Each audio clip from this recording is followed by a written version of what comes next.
What if most of what you've been taught about building real intimacy is incomplete or even misleading? In today's world, many people assume connection is about obvious gestures, fast escalation, or focusing only on the most talked about areas of attraction. But deeper emotional and physical connection doesn't actually work that way. It's slower, more intentional, and rooted in how the human nervous system responds to trust, attention, and subtle touch. I want you to start by shifting your mindset. Intimacy isn't about performance. It's not about rushing or trying to impress. It's about awareness. Understanding how connection is built through small, deliberate actions that signal safety, care, and presence. When you approach it this way, everything changes. You're no longer chasing a reaction, you're creating an experience. Let's begin with something simple, but incredibly powerful: the back of the neck. This area is often overlooked or rushed through, but it holds a unique role in how people experience closeness.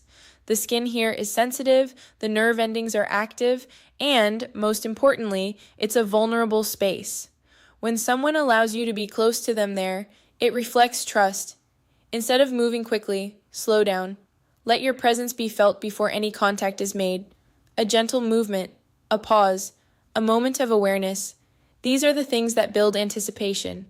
When touch is introduced gradually, the body has time to register it, and that's what creates a deeper response. Rushing skips this entire process. Now think about the area around the ear. This is another zone that responds strongly to subtle cues rather than intensity. The combination of closeness, warmth, and sound plays a role here. Even something as simple as speaking softly can create a sense of connection that goes beyond physical touch. It's not about what you say, it's how you say it and the intention behind it. The key idea here is layering sensations. When physical closeness is combined with tone of voice, breath, and timing, the experience becomes more immersive. It engages more than one sense at a time, which naturally strengthens emotional impact. Moving further, consider the lower back. This area is associated with comfort and grounding. A steady, reassuring touch here can create a sense of stability and calm. It's less about stimulation and more about connection. When done with care, it communicates presence without needing words. There's something important to understand. Not every meaningful touch needs to be intense or dramatic. In fact, the most effective ones are often the simplest. A hand placed with intention, a slow movement, a moment of stillness. These are what allow the nervous system to relax and open up. Next, think about the inner arm and wrist. These are areas that are rarely the focus of attention, which makes them surprisingly responsive. Because they aren't overstimulated in daily life, even a light, mindful touch can feel significant. This is where subtlety becomes your strength. Instead of constant motion, try variation. Move slowly, then pause. Let the moment settle. This creates anticipation and allows each sensation to stand out. When everything is done at the same pace, the body adapts quickly. But when you introduce rhythm and contrast, the experience becomes more engaging. Finally, consider the lower abdomen area. This is a space that requires a higher level of comfort and trust, so it should only be approached when there's already a strong sense of ease between both people. The same principles apply here: slow, intentional, and responsive.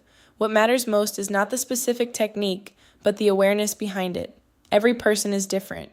What feels right for one may not feel the same for another.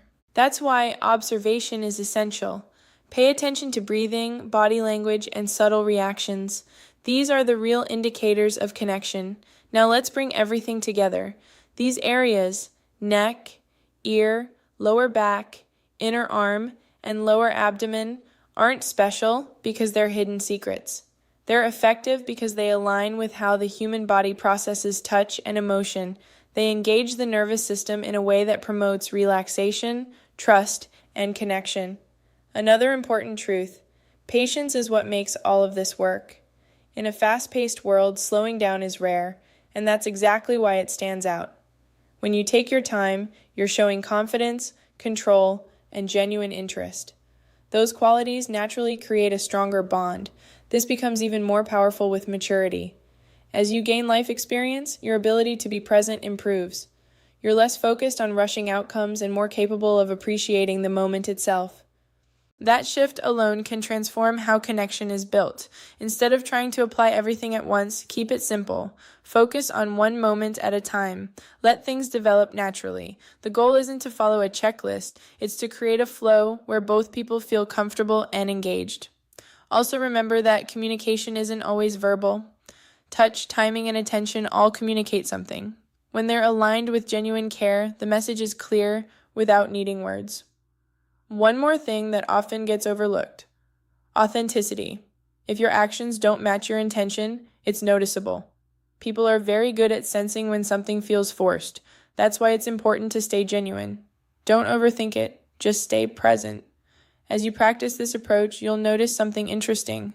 The experience becomes less about specific actions and more about the overall feeling you create. That feeling of being understood, respected, and valued is what people remember. In everyday life, these principles can be applied in simple ways. Sitting close, holding hands, a brief moment of eye contact, a calm tone of voice, these all contribute to building connection. It doesn't always have to be a special situation. The real takeaway here is this: meaningful intimacy is built through awareness, patience, and intention.